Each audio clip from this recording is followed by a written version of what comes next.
Seorang penuntut universiti di Pekan Pahang direman 4 hari bagi membantu siasatan kes foto lelaki memijak Al-Quran dimuat naik di media sosial. Ini bukan isu main-main, ini bukan konten, ini isu maruah agama dan keselamatan negara.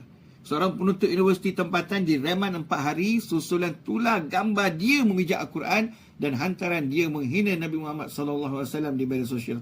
Kes ini berlaku di Kuantan. Laporan polis dibuat oleh bapa suspek sendiri kerana bimbang keselamatan anaknya. Polis tahan suspek untuk siasatan lanjut.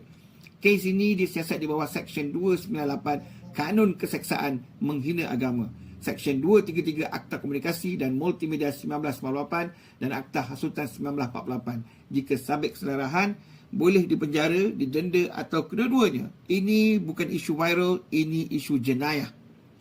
Tindakan tegas wajib diambil. Ini sudah menyentuh isu 3R, agama, kaum, institusi.